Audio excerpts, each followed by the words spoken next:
natin ngayon. Tara na. Ang isa naman pong tutulungan natin. Ito po yung kanilang lugar.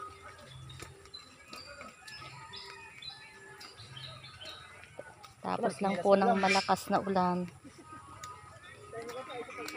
Sabi ko, bundok. Uy! Ayan po mga kuruko. Uy, saluyot eh. Yan, pitas ka ng saluyot.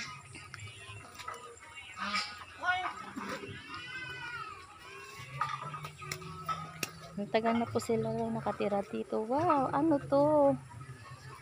May fish pond kay maliit. Yan o. Balon.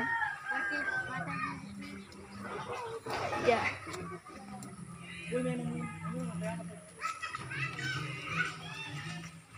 Buti po tumigil ng ulan. Ito po yung kanilang lugar.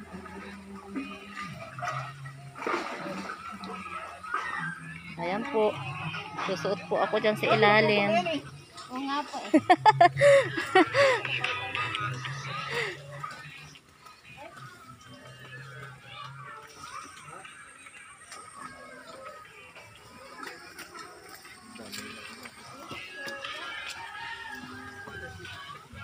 Layo pala bahay mo.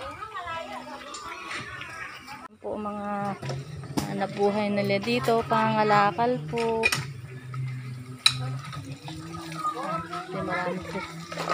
Marami kayong mga tanim pagkano eh.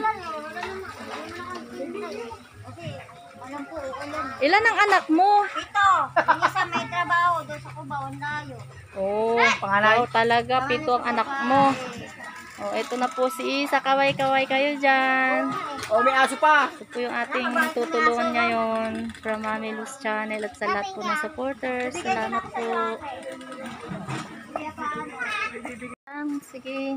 Oh, may aso rin pala kayong dalawa sa loob ng bahay. Ito po yung kanyang asawa si Kuya. May karamdaman din po. Ayan.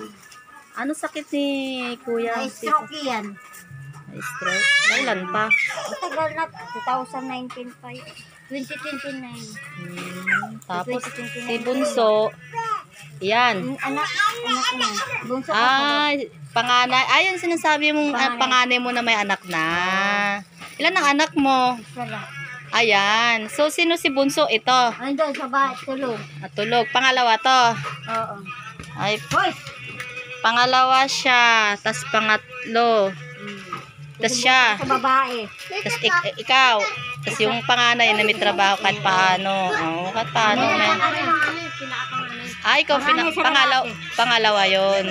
Oh, Pangatlo yun nandito kanina nagluluto. Oh. Nahiya yun. Buti nakita ka ni Boyet kahapon. Kasi sabi ko, sige, akala ko next week pa kami papunta. Eh, kanina naman dumating. Puntahan na natin si Isa, buti doon sa tindahan, kilalakan nila. Kaya, ayan, aso, ayan po, ang kanilang buhay dito. Kahit paano, may mga mapagkakakitaan sila. Kalakal po, mostly ang kanilang pinagkakitaan dito. Ako po si, Isa Lakmay, na nagsura ako. Nagtitinda ako ng gulay, minsan po kita ko, minsan 300 kinikita ko. Bili ko ng ligis 2 kilo, minsan lang asukal kape pag gumaga. Ang pangalan ko pa ay sa totoo ng Rinalyn Lakmay lang po talaga. Ay ako lahat dito tawag nila sa akin Rinalyn. Sabi ko, Rinalyn, mangala ka ba? Magtitinda ka ba? O magbubat muna tayo. O yan lang, layo. Kasi kinukuha namin yung gulay sa gubat. Kunti lang kinikita. Minsan, 3.20 lang kinikita ko.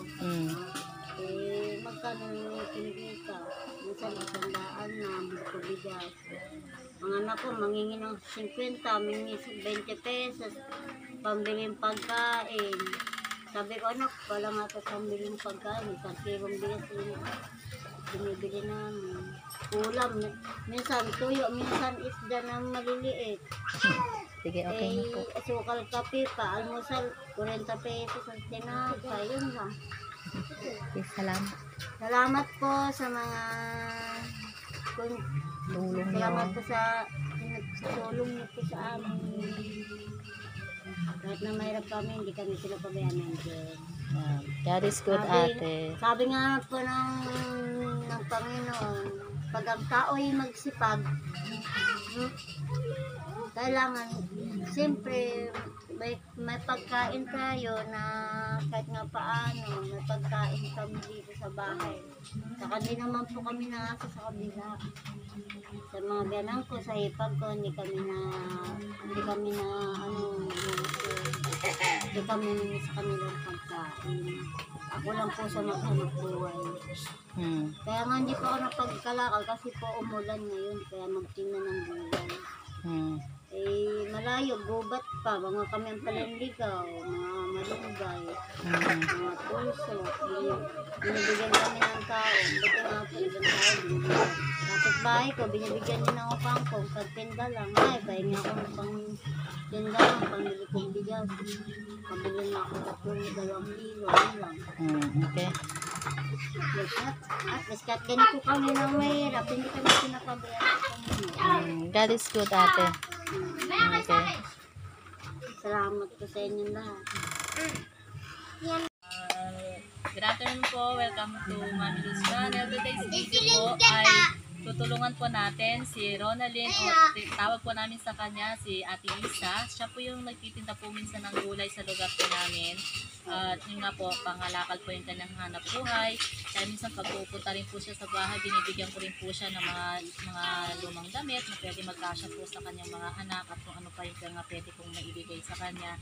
At nalaman ko rin po na may sakit na stroke nga rin po yung asawa niya. Kaya isa po siya sa napili ko pong tulungan at i-bless ngayong araw na to. At salamat po sa patuloy niyo pong pag-subscribe at pag-support at panonood po ng video. At yung po sa pamamagitan po nun ay makakatulong po tayo sa mga taong nangailangan. So maraming pong salamat sa suporta ninyo. Patuloy po kayong sumuporta at i-share po ninyo ang mga videos po, lalo na po pag na-upload na po ang mga charity videos po ng channel po. So thank you so much. Ako Isa, Salamat po sa binigay ng tulong sa amin. Kararag sa mga pamilya ko lang. Wala, tutulong po. Salamat po, ate.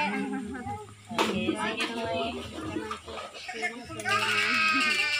So patuloy po, please like, comment, share, and subscribe to my channel. Press the bell button to be notified for the upcoming video. So thank you so much po. Natutulungan po natin si Ate Isa ngayong araw na to. At salamat po sa patuloy niyo pong pagsuporta. To God be all the glory. So bibigay na po natin yung ating pong tulong sa kanya.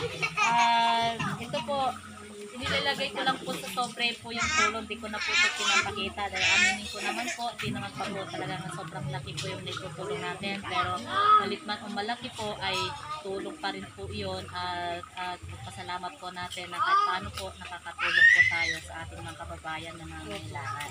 So tanggapin mo po Ate Isa ang tulong po ng Mami Luz Channel at ng mga lahat ng supporters. Salamat po. Salamat po, ate. Guyabano, bibigyan kita. Ayun na po sa bibigyan na Guyabano. So, God bless po ate at na po makatulong po yan sa inyo. So, ayun po, God bless po. Salamat po sa lahat ng subscriber po ng Mami Luz Channel. God bless po. Sa aming alaga.